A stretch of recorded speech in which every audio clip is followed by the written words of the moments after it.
My name's Eric Rodriguez, and we're gonna do introductions right now. I'm the student affairs specialist here at the high school.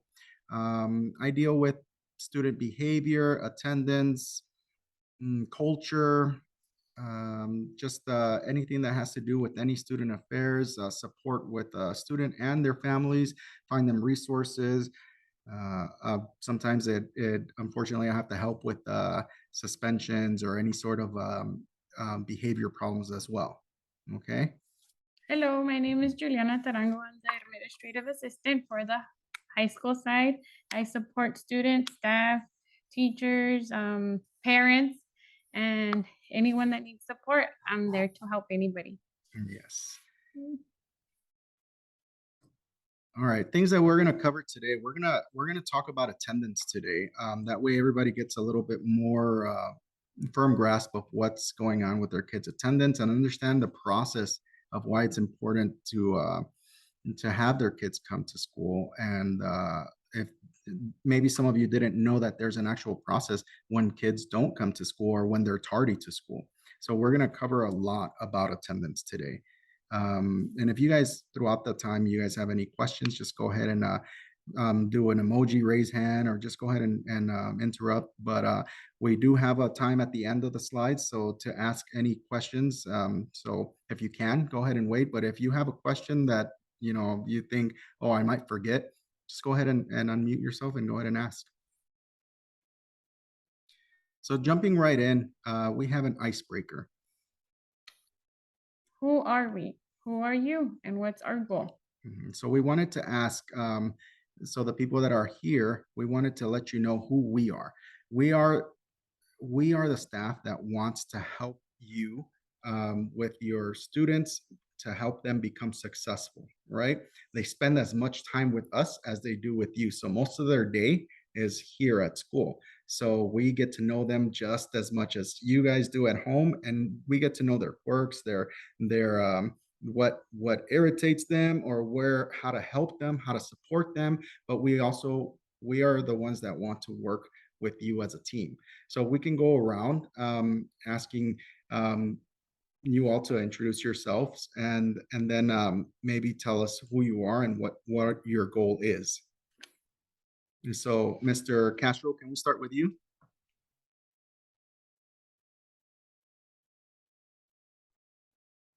Or yes, who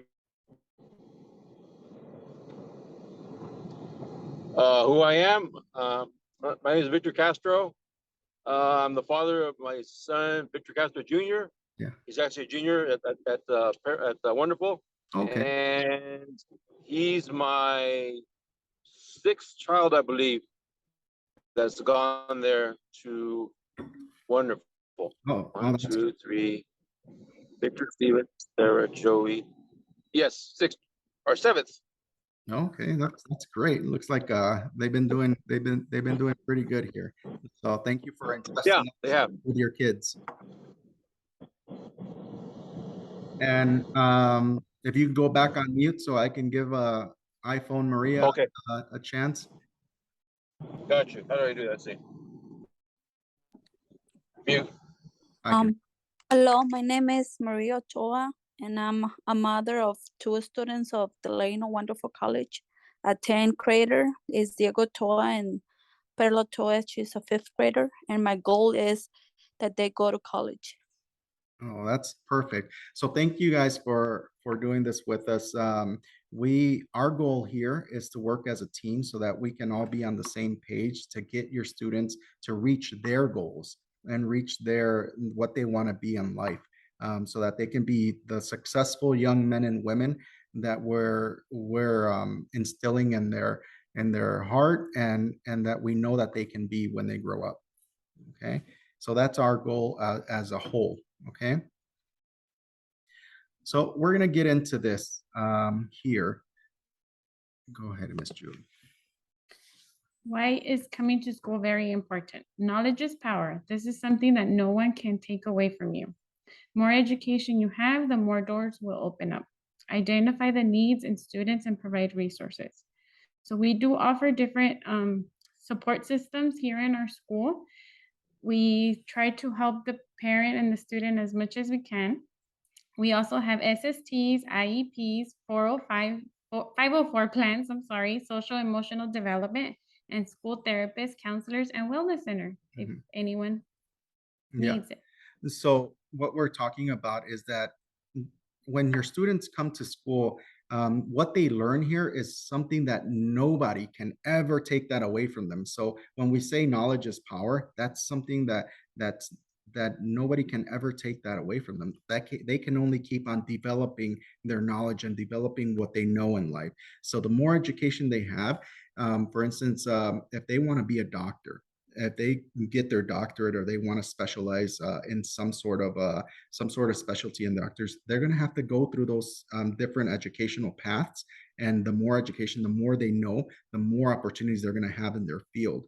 But the only way we can help them and provide those resources for them is if they come to school. If they don't come to school, we won't be able to identify if they need SSTs, means student support teams. So we identify students that need that extra help and need maybe individual educational plans, maybe identify them as SPED students, special ed students, where they have a learning disability, or maybe they have a physical disability where they're sick and we need to modify their schedule so that they can be successful and they don't have to feel like their disability is affecting their learning or their growth.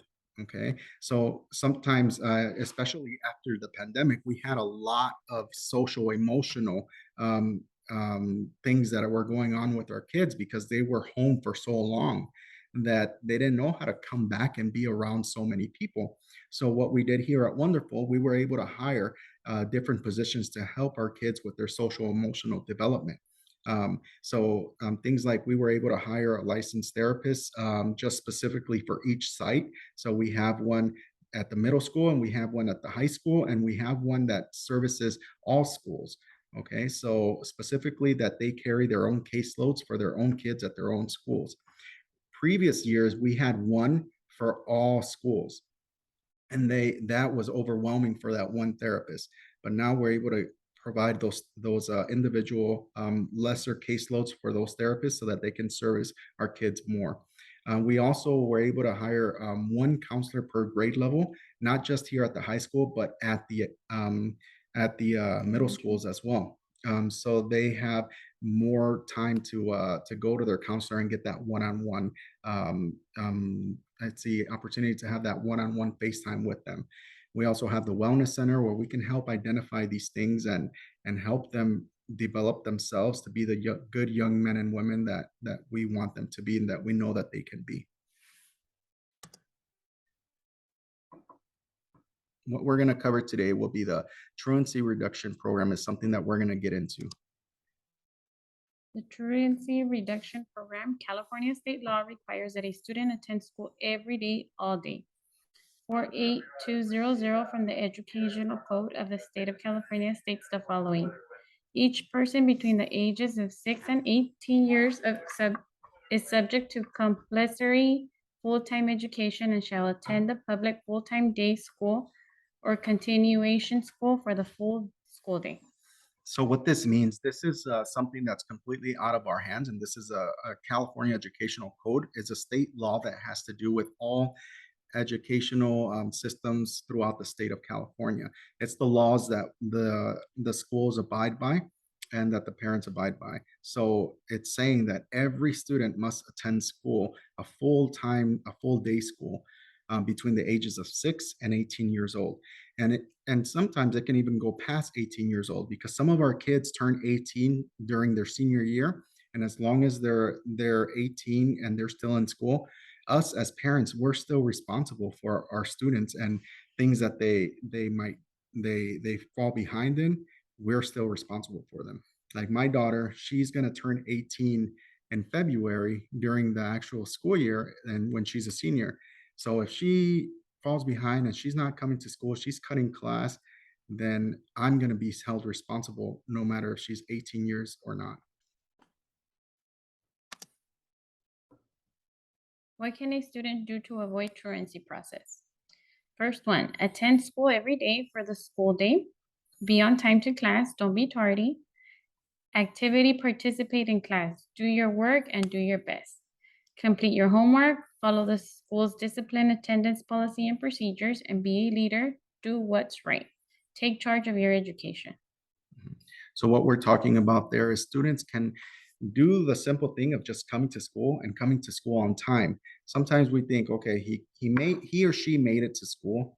They're probably showing up late. So what we need to think about is they're showing up more than 30 minutes late every day. That counts. 3 times of that happening counts as a absence. Okay. Now say they do that every period throughout the day. That means they could be absent in a day and still be physically at school, and then they are held responsible for that. So we need to make sure we have those good relationships with our students. That way we can have communication with them and have that open line of communication with the school and the staff at the school.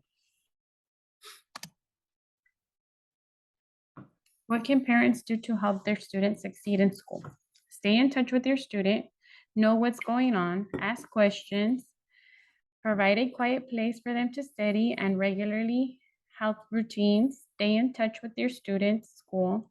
Monitor your students' attendance. Seek help from the school when you need it. Administrators, counselors, and staff want to help you and your student at any time. So it goes back to having that open line of communication with the school and the administrators. We want to help. We want to make sure that your student is successful.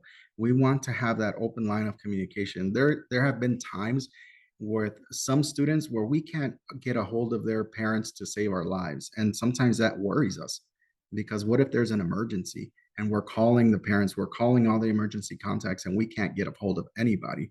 So we want and we invite that open line of communication and that relationship with us and back and forth, because that shows the student that we're working as a team for their success. And so if we have a good standing relationship and a good communication relationship with the parents, and the parents back to the administration and the staff, then the student's going to know that they have all the support they need to be successful, not just in school here, but and get them successful and get them ready for life outside of school. So this has to do more with Penal Code, right? We're going to talk a little bit about Penal Code, because when kids are absent or are tardy all the time, things can happen to them and things can be imposed on the parents as well. So I'm going to read this verbatim, and then I'm going to go talk a little bit further into it. So it says, what penalties may be imposed on the student?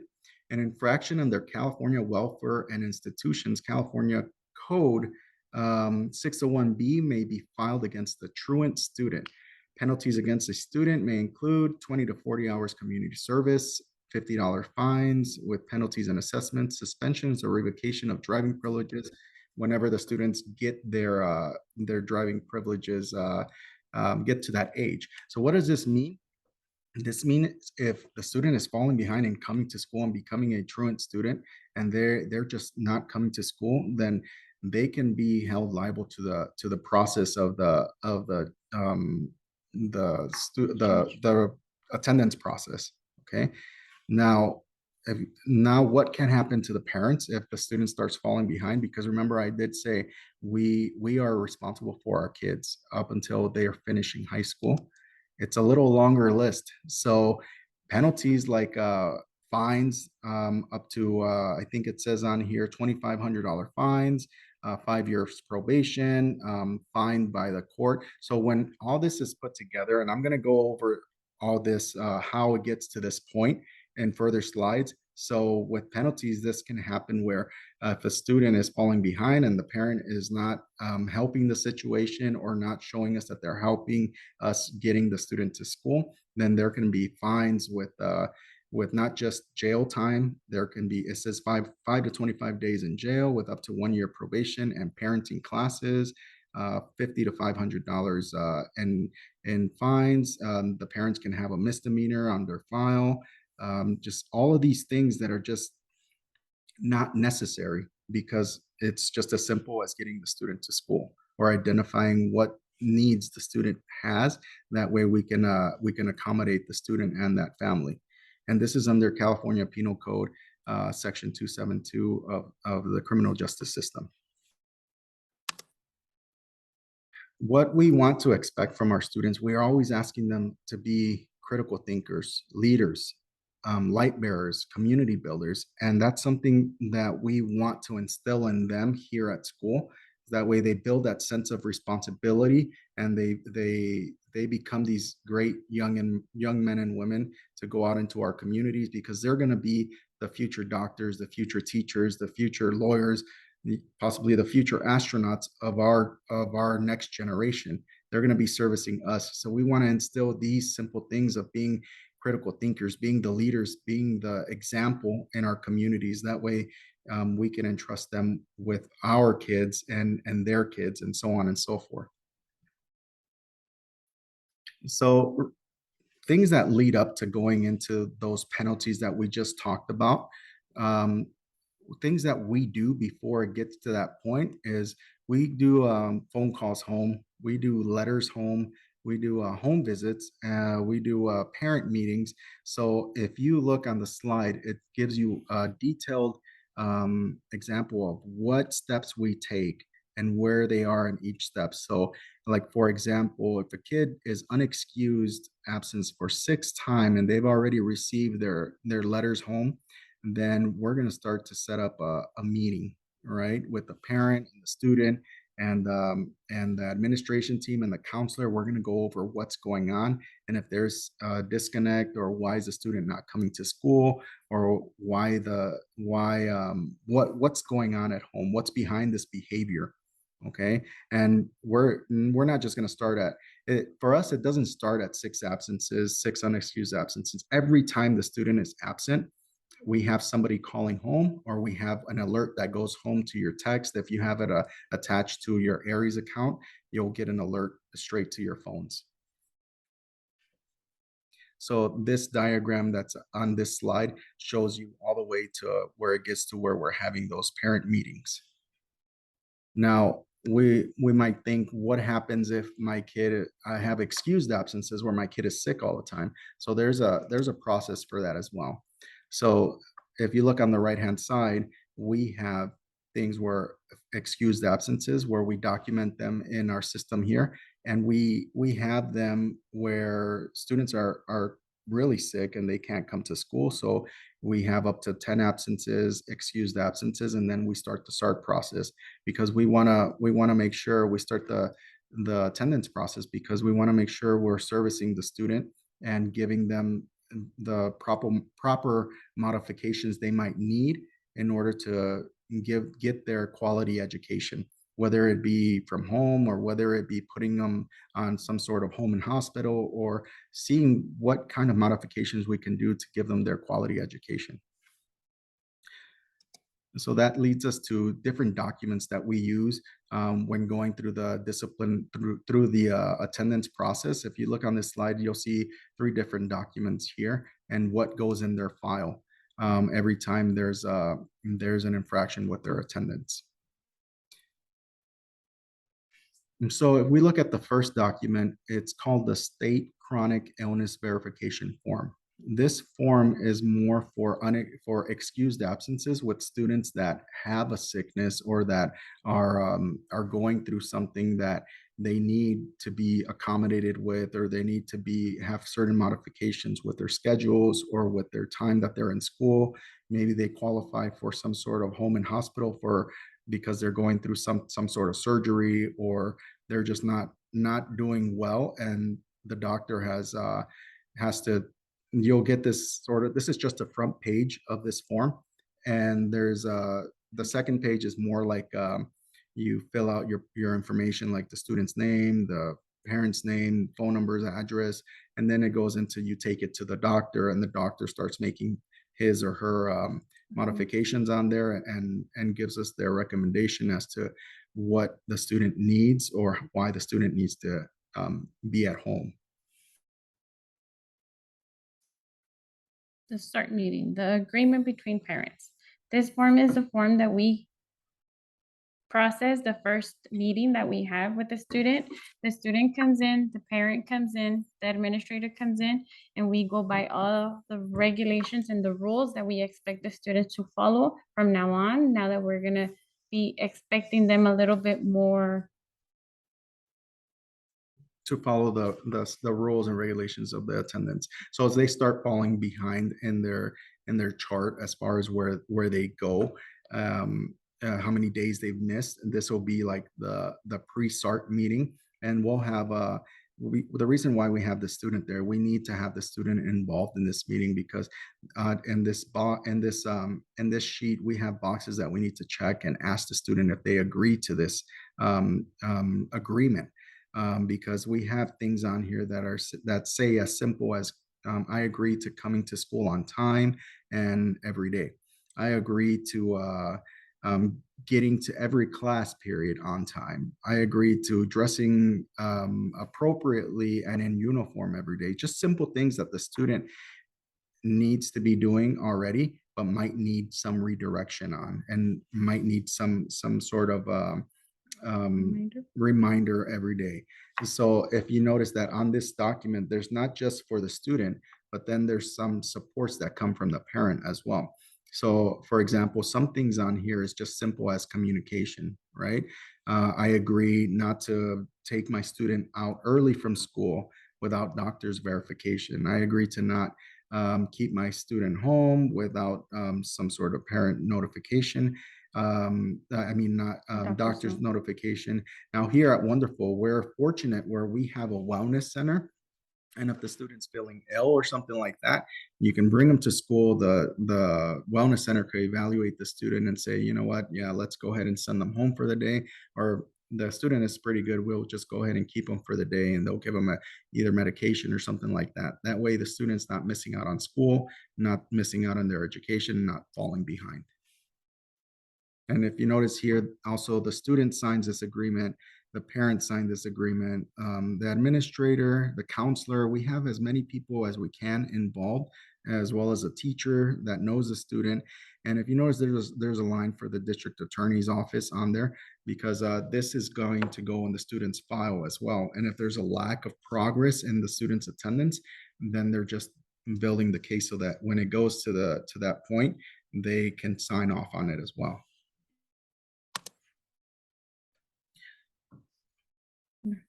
The next form is a SARP plan. It's closely monitoring the grades, behavior, and attendance, the contract.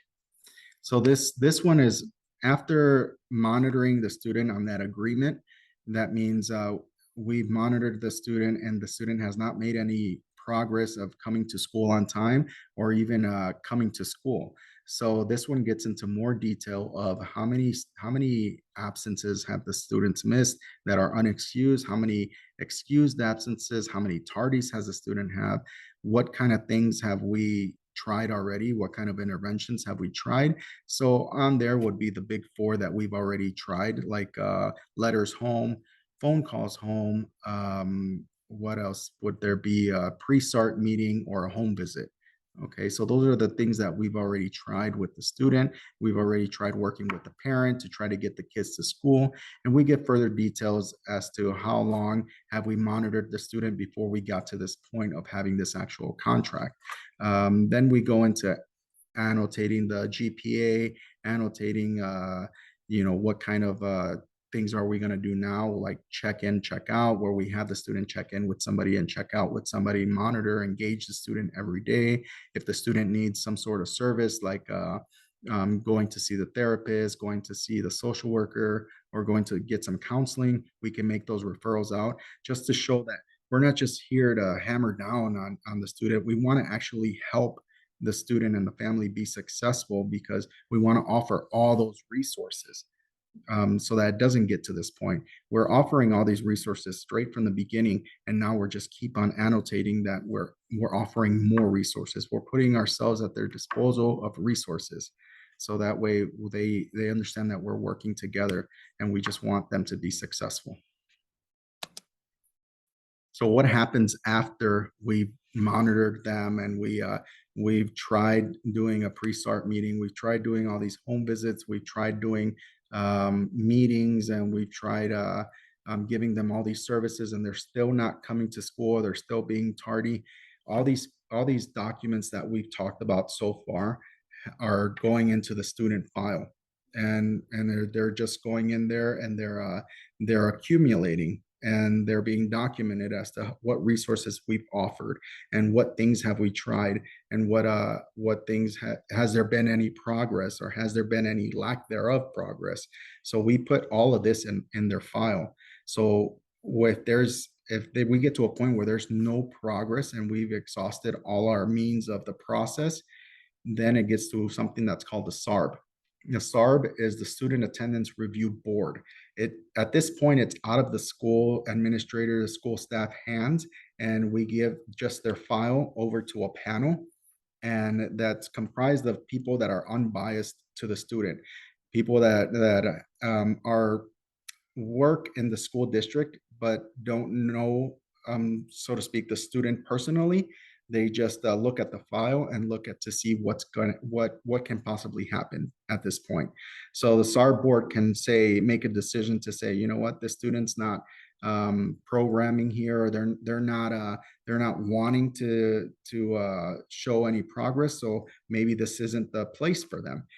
Maybe we'll make recommendations for somewhere else, or maybe we'll make a recommendation to try different interventions before we make that decision. So that can be like the most severe decision, is to remove the student from the school and put them somewhere else, or they can make a decision to try different interventions before we get to that point. But those are the possibilities of the decisions that they can make, because at this point we want to show the student that it's not us that are making this decision. We want to put it and to show that we can put it in unbiased hands and have them make a decision based on the facts. Okay. All right, so that's pretty much our informational for attendance and how all this works. We want to thank you all for your time, and we want to open up for any questions that anybody might have at this point. So if there's any questions at this point, you can go ahead and ask us now. We're at your disposal.